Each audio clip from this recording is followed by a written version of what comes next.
什么？小妹妹，急了，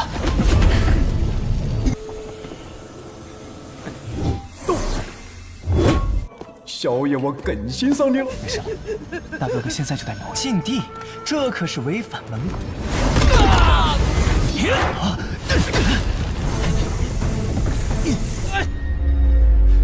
这些弟子不成，活该。里面。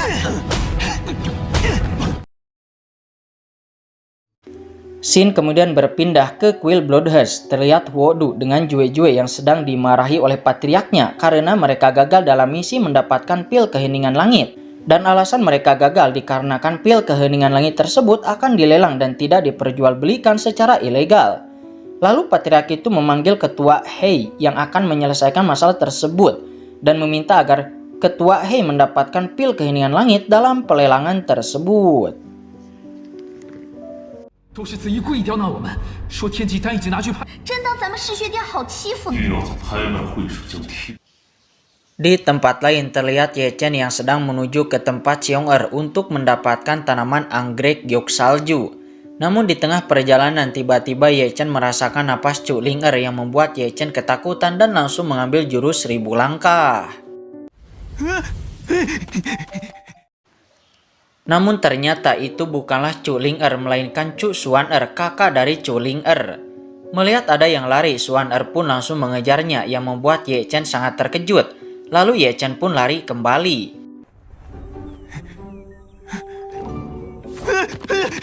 Tetapi Xuan-Er langsung mengikatnya karena tingkah laku Ye Chen yang sangat aneh membuat Xuan-Er cukup penasaran dan langsung bertanya, "Kenapa Ye Chen tiba-tiba lari setelah melihatnya? Apakah aku menyeramkan?" Kemudian Ye Chen menjawab dengan gugupnya bahwa wanita di depannya terlalu cantik dan mempesona. 说你话呢，你是恒月宗的弟子。好什么？我有那么吓人吗？你太漂亮了。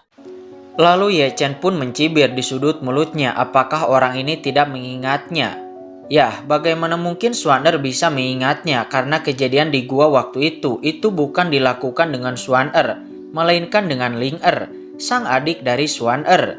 Tetapi Ye Chen tetap saja mengira bahwa wanita di depannya itu adalah Ling-Er karena napasnya sangatlah sama. Di saat lagi asik-asiknya mengobrol, tiba-tiba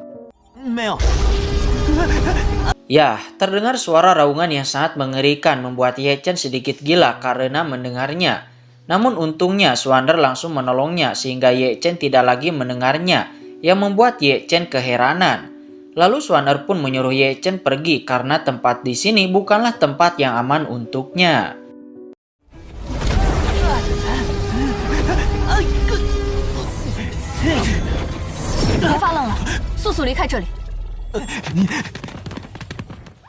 Sesaat setelah kejadian itu, Xuan-Er langsung pergi ke arah di mana raungan itu berasal. Namun tak lama kemudian terlihat Ling-Er yang menyusul Xuan-Er. Dan Ling-Er merasakan suatu napas yang familiar dari napas kakaknya. Namun Ling-Er mengelaknya karena ini mungkin hanya perasaannya saja yang terlalu mengkhawatirkan kakaknya. Dan mereka berdua pun langsung pergi menuju ke arah di mana raungan itu berasal.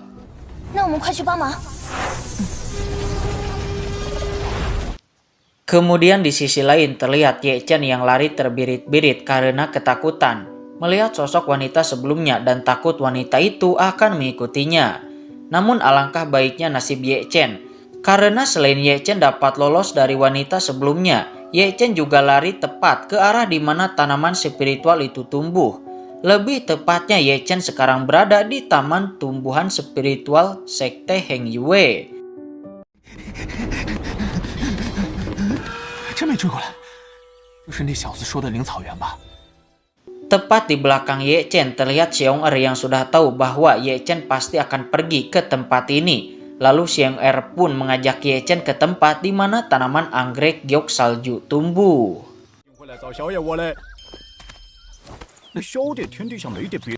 Setelah tiba di sana, Ye Chen dan Xiong-Er berhasil mengumpulkan tanaman-tanaman yang diperlukan untuk membuat pil roh. Dan siapa sangka bahwa ini bukan tempat tinggal Xiong-Er, melainkan tempat pamannya berada. Dan di saat itu juga terlihat paman Xiong Er yang merupakan penjaga taman sekte Heng Yue. Dia bernama Lin Qingsan. Dia baru saja tiba di sini dan dia langsung menyadari bahwa ada seseorang yang sedang berada di tempat yang dia jaga, lalu dia segera pergi ke sana.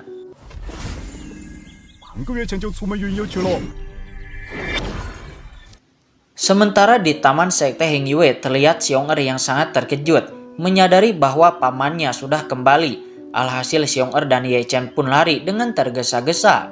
Namun sayang, meskipun mereka telah mencoba lari, tetap saja mereka dapat ditemukan oleh Lin Qingsan. Dan Lin Qingsan pun tampak marah karena mengambil tanaman tanpa seizin darinya.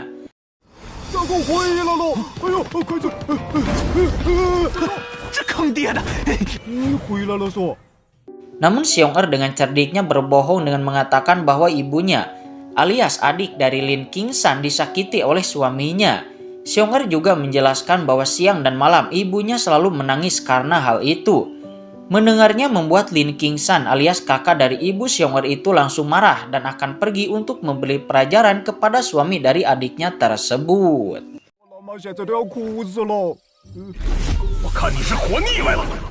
Melihat kejadian itu, Ye Chen mencibir di dalam hatinya. Orang itu sangat aneh, gampang sekali dibodohi oleh bocah seperti Xiong Er. Dan setelah itu mereka berdua pun langsung pergi ke gua untuk membuat pil roh dengan menggunakan api sejati di tubuh Ye Chen. Dengan menggunakan api sejati, pembuatan pil roh dapat dibilang sangat cepat dan lancar. Bahkan hasilnya pun sangat memuaskan. Dan yang lebih istimewanya lagi, dalam sekali pembuatan itu bisa menghasilkan begitu banyak pil roh. Sehingga Xiong Er dan Ye Chen hampir tak percaya akan semua hal yang mereka lakukan saat ini.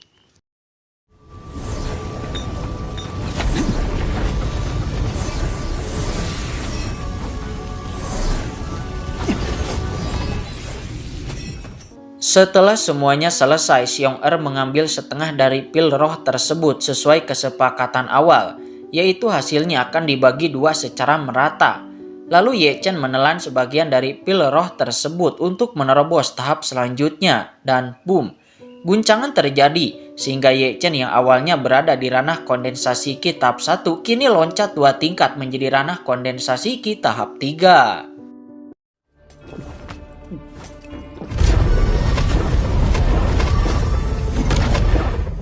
Setelah itu juga Xiong Er melemparkan senjata yang berisikan niat jahat yang sangat kuat.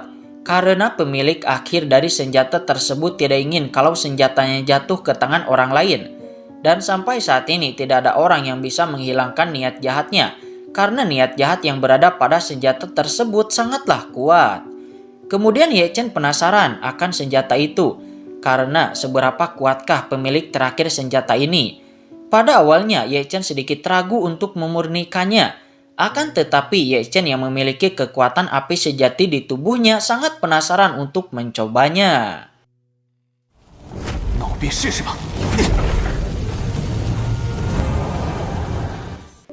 Dan ya, benar saja, Ye Chen dengan kekuatan api sejatinya dapat memurnikan senjata itu. Alhasil Xiong Er pun sangat kegirangan, karena sekarang dia bisa mengendalikan senjata itu seperti bisa mengecil dan membesar. Dan dari sini juga asal-muasal persahabatan mereka dimulai.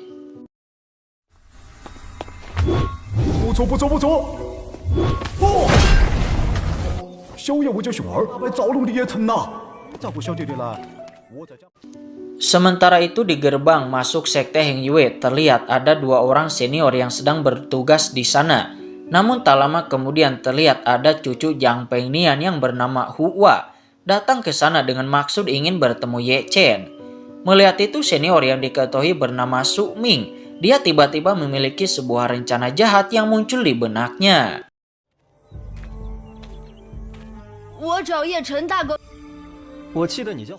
Lalu senior Su Ming berpura-pura baik mengajak Hua untuk bertemu Ye Chen. Akan tetapi Su Ming malah mengarahkan Hua ke hutan terlarang tempat binatang iblis berada.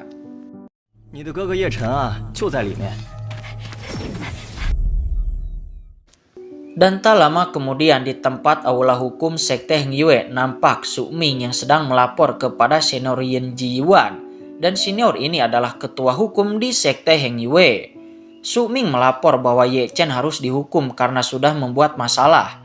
Tetapi Yin Ji Yuan pada awalnya menolak untuk menghukum Ye Chen, karena Yin Ji Yuan tahu bahwa Ye Chen adalah orang yang sudah menyinggung klan Puncak Diang, dan dia tidak ingin ikut campur akan masalah mereka.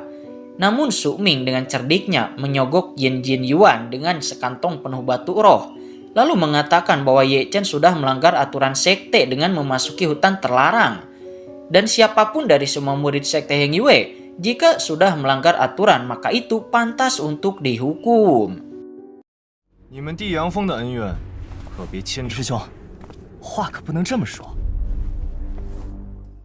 Mendengar bahwa Ye Chen sudah melanggar aturan sekte ditambah sekantong penuh batu roh di tangannya, segera membuat Yin Ji Yuan sang ketua hukum tergoyahkan oleh aturannya sendiri. Alhasil Yin Ji Yuan pun menyetujui apa yang Su Ming inginkan, yaitu menghukum Ye Chen dengan seberat-beratnya. 你说的有道理。 Sementara itu di kediaman kakek Zhang Pengnian, terlihat kakek Zhang Pengnian yang sedang mundar-mandir dengan gelisah. Lalu tak lama kemudian, datanglah Ye Chen ke sana yang ternyata belum memasuki hutan terlarang. Kemudian kakek Zhang Pengnian pun membicarakan kegelisahannya, yaitu kakek Zhang Pengnian mendengar dari muridnya bahwa Hua telah memasuki hutan terlarang. Mendengar itu sontak membuat Ye Chen panik, karena di tempat hutan terlarang itu adalah sarang dari binatang iblis tingkat tinggi. Dan dengan kekhawatirannya Ye Chen tak lagi memperdulikan aturan sekte, lalu Ye Chen pun pergi ke sana. 小友，越通后山那块禁地。禁地？ Ya, Ye Chen benar-benar ditipu oleh Su Ming dan Ye Chen masuk ke dalam jebakan Su Ming yang membuat Su Ming sangat kegirangan. Sementara itu di dalam hutan terlarang, terlihat Hua yang terus-menerus mencari Ye Chen.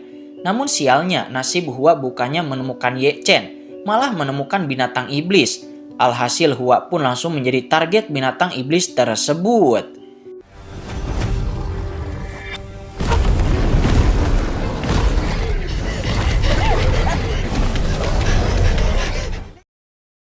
Namun untungnya di waktu yang sangat tepat Ye Chen dapat menyelamatkan Hua dan menghajar habis-habisan binatang iblis tersebut dengan sekali gerakan.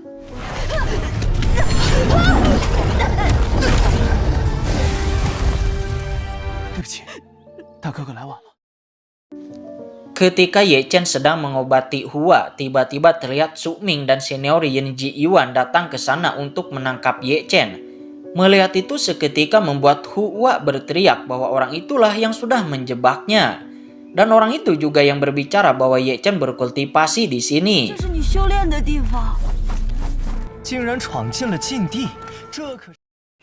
Mendengar perkataan Hua, Ye Chen pun langsung memerintahkan Hua untuk pergi dari sana. Dan ya, kita bisa menebaknya bahwa Ye Chen pasti akan menghajar orang yang sudah berani menjebak Hua beserta dirinya. 竟然卑鄙到对一个小孩子！我劝你乖乖就擒。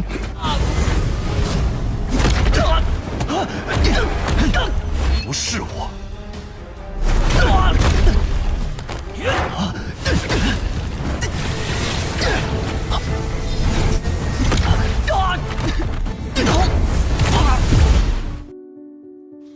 Setelah Ye Chen puas menghajar Su Ming, dengan cerdiknya Ye Chen segera menyerahkan dirinya sendiri. Dan penyerahan diri dari Ye Chen seketika membuat senior Yin tidak jadi menyerangnya karena Ye Chen sudah mengakui kesalahannya. 好了，师兄还想动手？我带走。 Kemudian Ye Chen dibawa ke tempat hukuman berada. Mengetahui itu seketika membuat orang-orang ramai berdatangan dan bertanya-tanya kenapa Ye Chen bisa dihukum. Lalu senior Yin pun menjelaskan bahwa Ye Chen sudah melanggar dua aturan sekte secara sekaligus dan akan dicambuk menggunakan cambuk api sebanyak 108 kali. Ye Chen, 你擅闯五行108。 Mendengar itu seketika membuat para penonton tercengang dan merasa kasihan kepada Ye Chen. Karena ranah kondensasi Ki tahap 5 pun tidak akan sanggup menahan 20 kali cambukan api. Apalagi ini Ye Chen yang hanya berada pada ranah kondensasi Ki tahap 3 yang akan dicambuk sebanyak 108 kali dengan cambuk api yang membuat penonton merasa gila karena mendengarnya. Kemudian Ye Chen mencibir di dalam hatinya.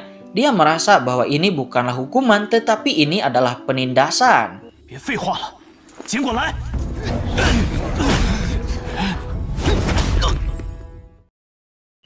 Ketika Ye Chen sedang dicambuk, tiba-tiba api sejati di tubuh Ye Chen aktif, melindungi bagian tubuhnya, sehingga rasa sakit yang Ye Chen terima sedikit berkurang. Namun itu masih tetap terasa menyakitkan karena cambuk ini dilapisi api yang sangat mengerikan.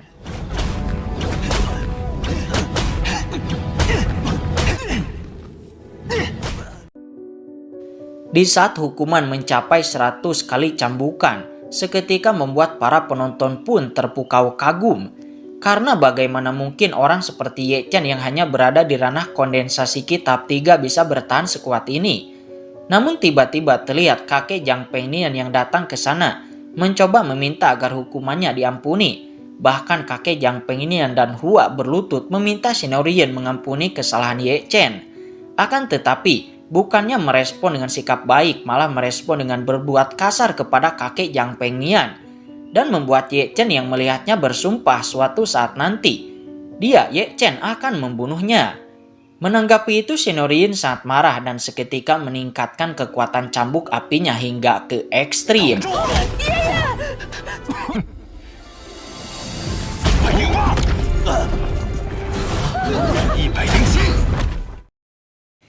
Di saat hukumannya selesai dan mengetahui bahwa Ye Chen masih belum mati, sontak membuat Shinorian dan para penonton pun terkaget-kaget. Dan sekali lagi Ye Chen mengingatkan bahwa aku Ye Chen suatu hari nanti pasti akan membunuhmu. 怎么会？最后几名的威力和你不死不休。